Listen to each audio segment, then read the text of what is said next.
रानी रुक्मणी उस चमत्कारी फल को लेकर अपने प्रेमी विक्रम के पास जाती हैं। विक्रम, ये फल तुम खा लो। इस फल को खाते ही तुम अमर हो जाओगे और तुम्हें कभी भी बुढ़ापा नहीं आएगा। अब कोतवाल विक्रम एक वेश्या से प्यार करता था। रानी रुक्मणी को इस बात की भनक तक नहीं थी। कोतवाल विक्रम उस फल को अपने हाथ में लेता है और सोचने लगता है, मैं इस फल को अपनी प्रेमिका वैश्या को दे देता हूँ, जिससे मैं बहुत ज्यादा प्रेम करता हूँ।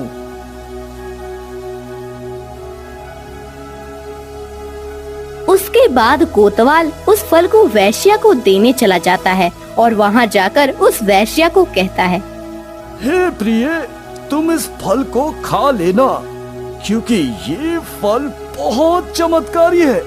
इस फल को खाते ही तुम अमर हो जाओगी, तुम्हारी कभी भी मृत्यु नहीं होगी।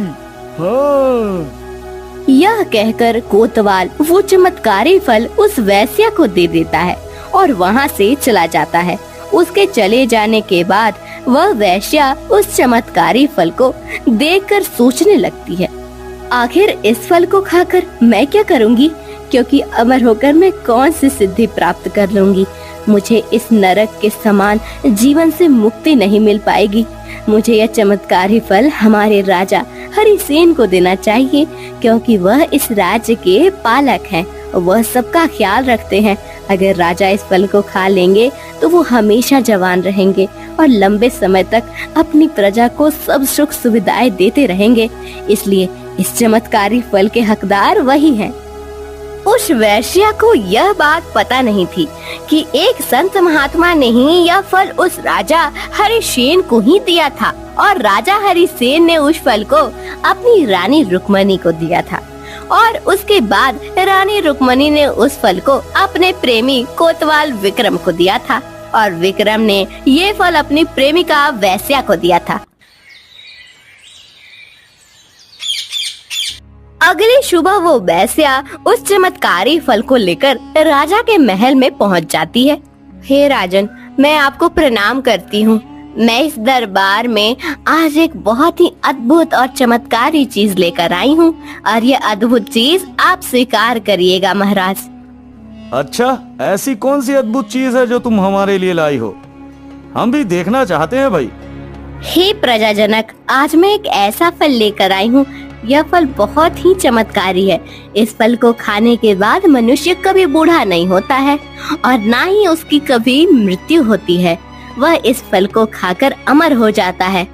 उस वैश्या की यह सारी बातें सुनकर राजा हरिसेन बड़े ही हैरान हो जाते हैं और सोच में पड़ जाते हैं। अरे, ऐसा ही एक चमत्कारी फल मुझे संत ने दिया था। कहीं ये फल वही तो नहीं है? जैसे ही वह वैश्या राजा को वो फल देती है, राजा हरिसेन उस फल को देखकर अचंभित रह जाते हैं। उस फल को देखकर राजा हरिसेन समझ जाता है कि यह तो वही फल है जो मुझे संत महात्मा ने दिया था और फिर इस फल को मैंने अपनी पत्नी रुक्मणी को दिया था। ठीक है, हम इस फल को स्वीकार कर लेंगे, लेकिन आखिर तुम्हें ये फल किसने दिया?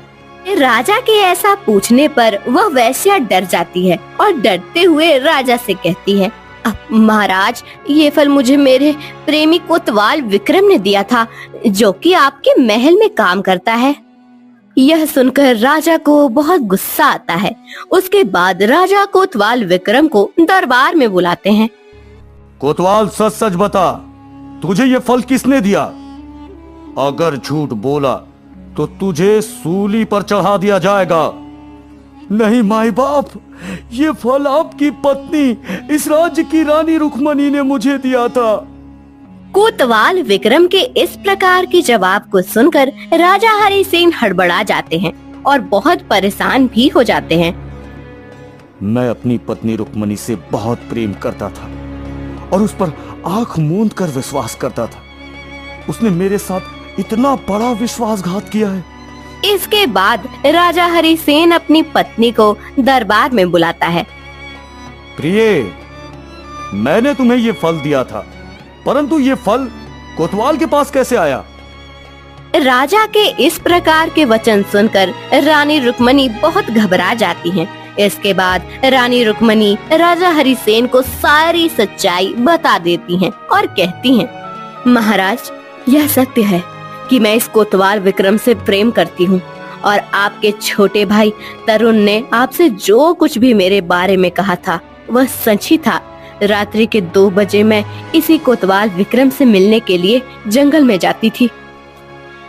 यह सब बातें सुनकर राजा हरिसेन को बहुत हैरानी होती है और पश्चाताप करने लगता है। जिस रानी रुक्मणी पर मैंने इतना भरोसा किया, इतना प्रेम, जिस पत्नी ने मेरे एक झूठ पर अपनी जान दे दी थी, वो मेरे साथ ऐसा भी कर सकती है। राजा हरिसेन बेचारे अंदर से पूरे टूट जाते हैं। उसके बाद राजा सैनिकों को बुलाकर अपने छोटे भाई तरुण को ढूंढने का आदेश देता है। राजा हरिसेन के आदेश अनुसार सैनिक राजा के छोटे भाई तरुण को ढूंढने निकल जाते हैं। ढूंढते ढूंढते सैनिकों को तरुण मिल जाता है